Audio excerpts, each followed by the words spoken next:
কিন্তু আমি সায়েন্স নিতে মানা একটা না কিন্তু 30-25টায় 10,000টা গান গাইছি। এখন বয়স হয়ে গেছে, আমি একটা কথা বললে কি মানবেন? আপনারা কিন্তু অনুভব করতেছেন বেহুলা লক্ষ্মীন্দর গানে আমরা তো পুরুষ, মহিলা কিন্তু অজস্র। ওই দেখেন, দেখেন মহিলা অজস্র। আমরা চাই না, আমরা তো বিভিন্ন জায়গায় যে গান বাজনা শুনতে পারি, মেয়েরা তো শুনতে পারে না, তাই না? আমি আপনাদের দুটা পায় রাইকা মত করিয়া আমি অনুরোধ করতেছি, আপনাদের একটু দয়া করে বসেন। আমি আপনাদের পাটির নিচে মাথা রাখলাম। কি সুন্দর আলো বাতাস, কি সুন্দর পৃথিবী। মাসি, মনসা, এই পৃথিবীতে আমি কোনোদিন দেখিনি। মনসা, মাসি, এই পৃথিবী কি তোমার ভালো লেগেছে? দেখো মাসি, মনসা, এই পৃথিবীতে আমাকে কেন নিয়ে আসবে? এই পৃথিবীতে তোমাকে নিয়ে আসার কারণ রয়েছে। কি কারণ মাসি? মনসা, বলো। তুমি আমার কাছে জানতে চেয়েছিলে তোমার পিতৃ পরিচয়, তাই আজ আমি তোমাকে তোমার পিতৃ পরিচয় দেব। মাসি, বলো। তাহলে বলো, কে আমার পিতা, কে আমার মাতা? তোমার পিতা দেবে দেব মহাদেব শিব ঠাকুর। শিব ঠাকুর? হ্যাঁ মনসা। মাসি, বলো। আমার পিতাকে আমি চিনবো কেমনি? তোমার পিতাকে চিনবে? তোমার পিতা দেখতে ইয়া লম্বা, ইয়া লম্বা, তার মাথায় আছে জট, তার মাথায় আছে জট, গলায় আছে সাপ, গলায় আছে সাপ, আর হাতে আছে ত্রিশূল। হাতে আছে ত্রিশূল। হ্যাঁ মনসা। মাসি, বলো। আমার পিতাকে আমি পাবো কোথায়? তোমার পিতা রোজই পথ দিয়ে তার ধর্ম প্রচার করতে চায়। তুমি এখানে থাকলে তোমার পিতার সন্ধান পাবে। না মাসি, চাই না পিতা, চাই না মাথা। আমি যদি জানি তুমি তো আমার মাসি, চলো আমরা চলে যাই। দাঁড়াও, দাঁড়াও মনসা, এদিকে এসো। মনসা, ওই তো দেখতে পাচ্ছ একটি ডালে দুটি হলুদ রঙের পাখি বসে আছে। মাসি, মনসা, আমাকে পাখি দুটি ধরে দাও। মনসা, আমি তোমায় সবসময় পাখি ধরে দেই, তাই না? আজ তুমি নিজেই ধরার চেষ্টা করো। আমি তো ধরতে পারছি না মাসি, আমাকে পাখি দুটি ধরে দাও। বললাম তো ধরতে পারছি না, তুমি আমাকে পাখি দুটি ধরে দাও। মাসি,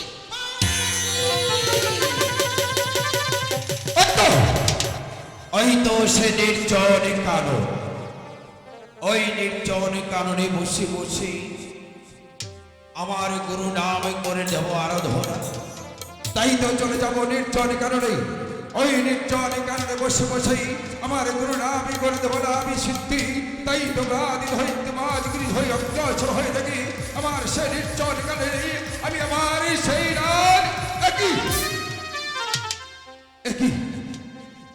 হঠাৎ করে নির্জন কানন কেন আলোকিত হয়ে গেল? তবে কি কোনো দেববংশের জন্ম নিয়েছে? না না না, আজ দীর্ঘ 12 বৎসর হয়ে গেছে আমি এই রাস্তা দিয়ে আসা যা করি, এবং তো আলোকিত কোনোদিন পাইনি। তবে আমার কিছু দূর অগ্রসর হয়ে দেখতে হবে এই নির্জন কানন কি আছে। অগকে তুমি, অগকে দেবী মহাদেবী তোমাকে আত্মনাদ করেছে। দেবী মহাদেবের আত্মনাদ সারণে আমি তোমাকে দিয়ে যাবো। কি আমাকে ওদি ছাড়বে দিবি না? হঠাৎ করে চিৎকার। হ্যাঁ গো। ওকে তুমি বলো। আমি হলাম, আমি যে দেববংশ, দেববংশ, আমি একটি জ্বলন্ত প্রদীপ। জ্বলন্ত প্রদীপ। হ্যাঁ গো।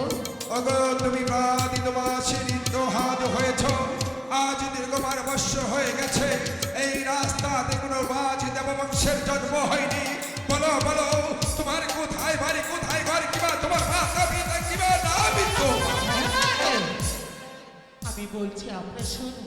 বড় কন্যা, আমার পিতা, পিতা, আমি যে পিতার সন্তান এখানে বসে আছি। তোমার পিতার সন্তান এখানে বসে আছো। তোমার পিতার নাম? আমার পিতার নাম? হ্যাঁ। দেবী দেব মহাদেব শিব ঠাকুর। তোমার পিতাকে কখনো দেখেছো? তোমার তোমার পিতাকে তুমি দেখলে চিনতে পারবে? অবশ্যই চিনতে পারবো। ওগো কন্যা, বলুন। তুমি দেবাদেবী মহাদেবের জাত সন্তান, তার কোনো পরিচয় আছে? অবশ্যই আছি। তাহলে বলো, কোথা হতে জন্ম তোমার, কিভাবে হ্যাঁ। তুমি? আমার পিতা ইয়া বড় লম্বা, লম্বা, তাহার মাথায় আছে জট, আর গলায় আছে সাপ, তারপর আর হাতে আছে ত্রিশূল। ত্রিশূল। প্রতিদিন এই রাস্তায় চলাফেরা করে। তুমি কি তোমার পিতাকে দেখেছো? অবশ্যই চিনতে। ওগো কন্যা, বলুন। তাহলে দেখো তো এই বনমাঝে তোমার পিতা কোথায়, কত দূর আছে, একবার তুমি তাকে খুঁজে বের করো। ঠিক আছে। ওগো কন্যা, বলুন। তুমি পেয়েছো? একই ওগো পিতা দেবতা। পিতা? হ্যাঁ, আপনি তো আমার পিতা দেবতা। একে বলছো কন্যা? আমি সত্যি বলছি পিতা দেবতা। ওগো কন্যা, বলুন। তুমি আমার জাত সন্তান, তার কোনো পরিচয়? অবশ্যই আছে পিতা তাহলে বলো, দেবতা। কোথায় তুমি জন্মগ্রহণ করেছো? আমি বলছি আপনি শুনুন। বলো মা। ওগো পিতা দেবতা, মা, আপনি যখন কৈলাস বাবা যাত্রা করেছিলেন, হ্যাঁ। ওই পাখি মিলন হয়েছিল, ওই মিলন দেখে আপনার আশেক হয়েছিল। ওই আশেকের চোখে এক ফোঁটা মনি পড়ে যায় ওই পদ্মার পাতার উপর। তারপর কি হয়েছিল? ওই পাতাল নগর দেই আশেক দেবী আমাকে লালন পালন করে। আর সেই সমাজে পাঠিয়ে দেয় এই ধর্মবাজ স্বর্গধামে। আর সেই সমাজে তুমি আমার জাত সন্তান, আমি তোমার জন্মদাতা পিতা। ওগো পিতা দেবতা, ওগো মা। এইবার বিশ্বাস হয়েছে? মা গো, বলুন। তুমি যখন দেবাদেবী মহাদেবকে পিতা বলে স্মরণ করেছো, তুমি যাবে আমার সঙ্গে? বাবু, কোথায় যেতে হবে জানো? কোথায় যেতে হবে পিতা এই তো দেবতা? মক্ত হতে যেতে হবে স্বর্গধামে। সেখানে রয়েছে তোমাদের গর্ভধারিণী জননী, সে তোমাকে কন্যা বলে স্বীকার করলে আমি দেবাদেবী মহাদেবী তোমায় কথা দিচ্ছি, তোমাকে আমি কন্যা বলে স্বীকার করবো। আর সেখান থেকে তুমি নিত্য হস্তে ফিরে আসো, আমি তোমাকে দিয়ে যাবো এই অভিশাপ। ঠিক আছে পিতা দেবতা, তাই চলো। ওগো কন্যা, বলুন। এবার তুমি আঁখি বন্ধন করো, ঠিক আছে। আমার পুষ্পরদীশ্বর হও। এই তো আমি আঁখি 여기 하얀 떡거고요 우리 딸이 집에서 골라서 우리 소영거리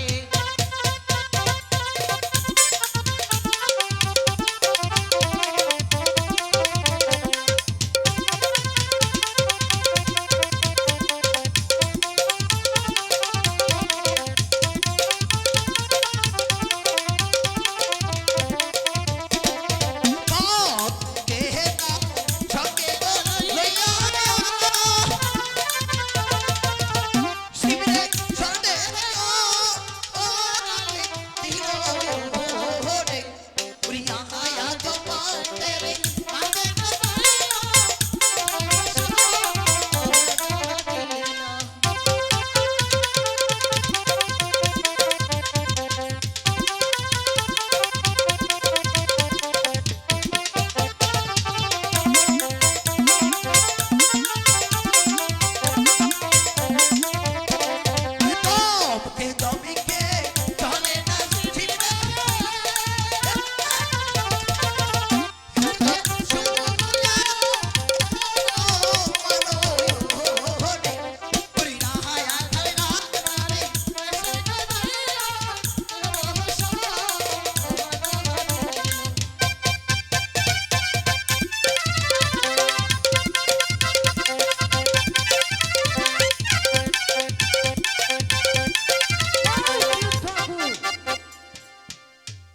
তুমি একটা বুড়ো মানুষ, তুমি একটা যুবতী কন্যা সরতে হারাহুড়া করো শিব ঠাকুর। এই শিব ঠাকুর, তোমার লজ্জা করো শিব ঠাকুর। এই শিব ঠাকুর, তোমাকে প্রভু বলে মানতাম, তোমাকে শ্রদ্ধা করতাম, তোমার নামে পুজো সাজাতাম শিব ঠাকুর। শিব ঠাকুর, তোমাকে ভালো মনে করছিলাম, আর একটা যুবতী কন্যা সরতে হারাহুড়া করো, তোমার ঘৃণা করো শিব ঠাকুর। শিব ঠাকুর, তোমার লজ্জা থাকা দরকার। শিব ঠাকুর, তোমার ঘৃণা বলতে নাই। শিব ঠাকুর, তোমার লজ্জা রাখো।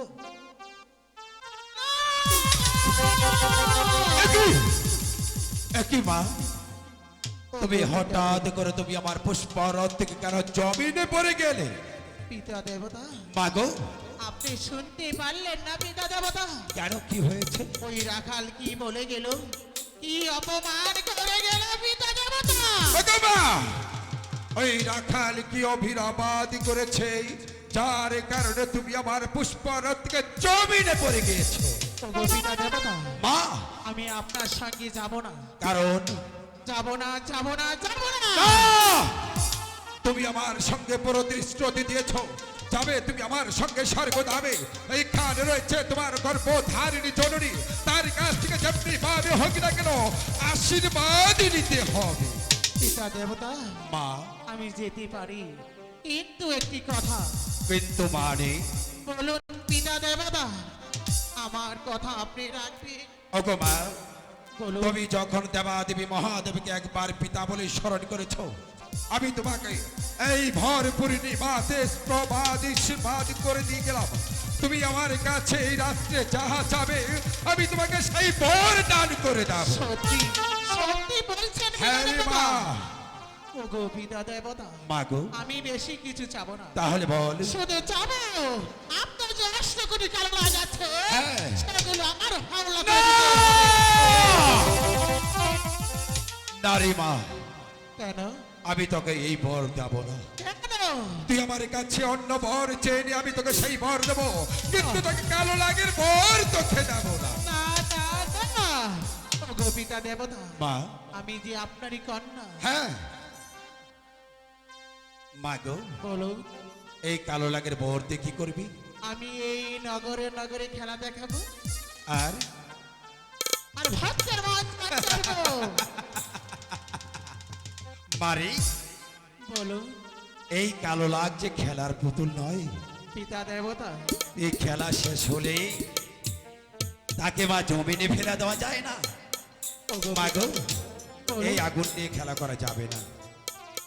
পিতা দেবতা, মা, এই নিয়ে ভাবছি হ্যাঁ আগুনে পুরবো না, আমি তাহলে? যে আপনারই কন্যা। হ্যাঁ ওগো পিতা দেবতা, মা গো, বলুন। তুই সত্যি আমার কালো লাগের অধিকারী হতে চাস? হ্যাঁ গো, তুই পারবি আমার সেদিনটি অবিরত রাখতে? তুই কি পারবে সেই দেবাদেবী মহাদেবের ওয়াদাকে আশীর্বাদ পালন করতে? পারবো পিতা দেবতা। তাহলে কর্ণপাত করে নি। এই পৃথিবীতে ভ্রমণ্ডেতে ভক্তবাদিত হয়েছে, যে ভক্তের ঘরে একটি পুষ্পপাত করতে পারবি সেই ভক্তকে কখনো অনাঘাত করতে পারবি। ঠিক আছে পিতা দেবতা, আপনার কথা আমি অক্ষরে অক্ষরে পালন করব। আর দ্বিতীয় শর্ত হচ্ছে বলুন পিতা দেবতা। ব্রহ্মা বিষ্ণু মহেশ্বর নামে তোর প্রতিজ্ঞা করতে হবে। এই পৃথিবীতে কলির যুগে যার ঘরে একটি সন্তান জন্ম নেবে তাকে কখনো লাগের আঘাত করতে পারবি। ঠিক আছে পিতা দেবতা, পারবি মা? পারবো। সত্যি বলছিস? হ্যাঁ গো, দেবাদেবী মহাদেবের সেই দেওয়া ওয়াদাকে তুই রক্ষা করতে পারবি? পারবো পিতা তবে দেবতা। নিবা, বলুন। তুই কালো লাগের বর চেয়েছিস, হ্যাঁ গো, আমি তোকে বর দিয়ে যাচ্ছি। এই জানি না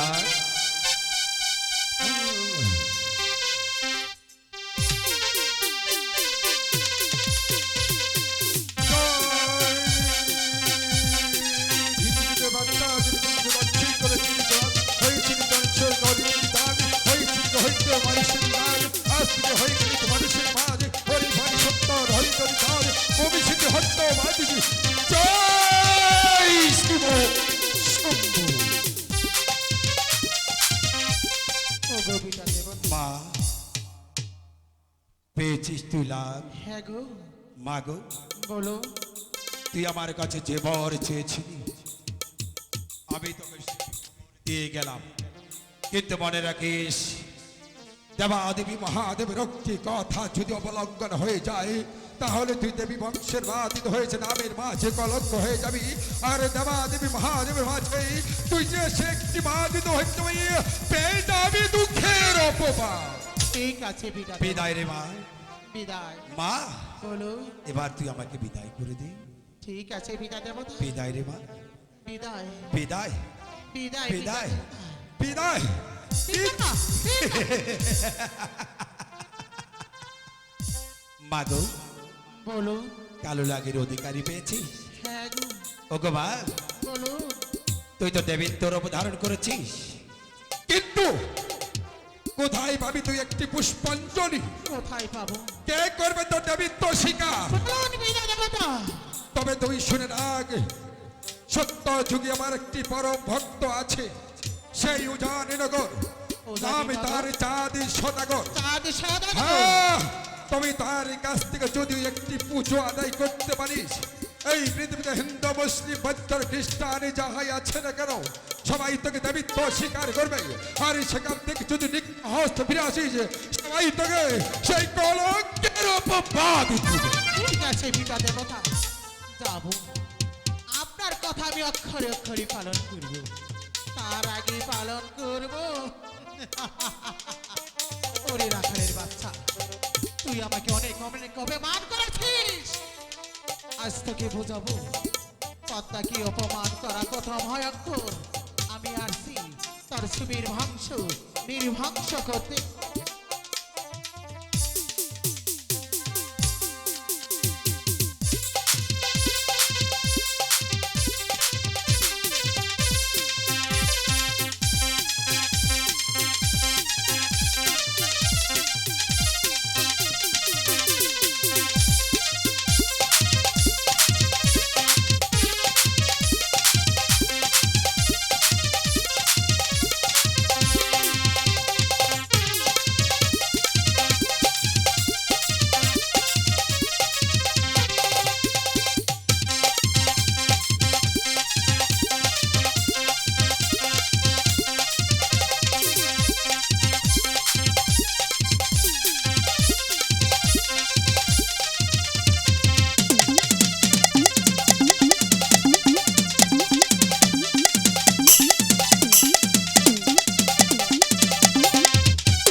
সর্বশক্তিমান আমি দুঃখের মাল আমার সন্তান আমার অনেক ছোট্ট ভাই আছে নাম কার্তিক এবার অভিমানী সেগুলো অভিমান করে কি বলবো চুপ থেকে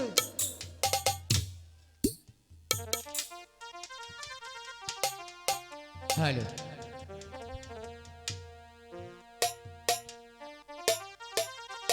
আসলে বসবো যে বলতে বসেন বসার মতো পরিবেশ নেই তবু অনেকটাই বসেছেন আপনারা আমি আর ওই কথাটা বলবো না আপনাদের হৃদয়ে রাগ তুলতে চাই না তো বসেন তবু আপনারা যে এত ধৈর্য সহ্য দুটোই একসাথে করে এই প্রোগ্রামগুলো দেখতেছেন সেই জন্য আমি আপনাদের প্রতি চিরকৃতজ্ঞ দাদা কার্তিক, দাদা তখন আমি বাড়ি ছুঁইলাম। দাদা বল, তুমি তো রক্ত মাংস গড়া মানুষ, তাই না? মানুষই তো। তুমি প্রতিদিন এইভাবে আমাকে ঘুমে রেখে তুমি চলে আসো মাঠে কাজ করতে। আমি আজ কয়দিনই যাবৎ মনে মনে ভেবেছি আমি দেখবো দাদা কোথায় যায়, কি করে। আমি তোমার ছোট ভাই, অনেক কেঁদেছ।